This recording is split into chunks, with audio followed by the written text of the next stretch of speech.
स्वतः 1 litre petrol घेऊन भारतीय जनता पार्टीच्या कार्यालयासमोर जाळून घेईन, अक्षरशः जाळून घेईन. मला वैताग आलेला आहे. लोक विचारतात हो, बायको विचारते, लेकरं विचारतात, शेजार पाजार विचारतात, सगळे मित्र परिवार विचारते. मग मी काय त्यांना सांगू, काय सांगू त्यांना मी जाऊन.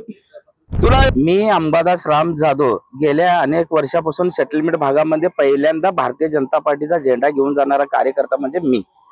आणि त्या ठिकाणी निष्ठावंत कार्यकर्त्याला जर ढावळ केलं या लोकांनी. आज आमच्या पाठीमागे माझे पालकमंत्री विजयकुमार देशमुख मालक असतील किंवा माजी सहकार मंत्री सुभाष बापू देशमुख यांनी आमच्या पाठीशी आहेत. त्यांनी म्हणतात इतर पक्षामध्ये आम्ही कुटुंब सोडून का दुसऱ्याच्या पक्षात जावं.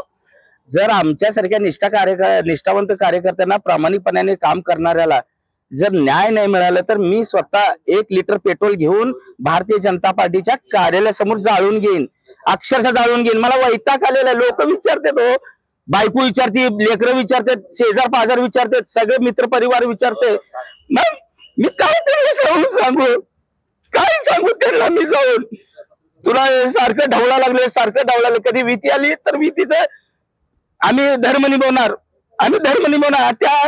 त्या कार्यकर्त्याला सुद्धा माहिती आहे भीतीमध्ये शिवसेना असणार, भारतीय जनता पार्टी असणार. शिवसेनेचं अक्षरशः आम्ही 3 वेळा नगरसेवक आणलेला आहे. त्या नगरसेवकांना बी माहिती आहे आम्ही आणलेलं आहे.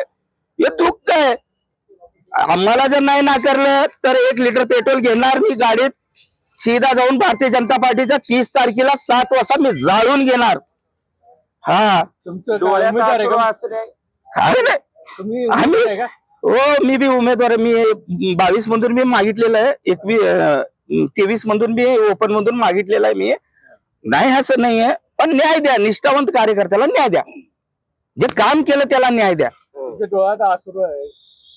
काय बोलणं सांगू तुम्हाला, सांगा मी काय सांगू.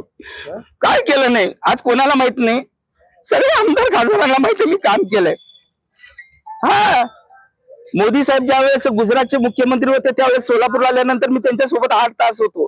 माझ्याकडे फोटो आहेत, माझ्या घरी या, मी दाखवतो तुम्हाला सगळं मी काय काम केलंय. काय नाही, सगळं भांडे कुंडे विकले मी माझे सायकल विकलेलं आहे. चल ते बोला जरा बोला.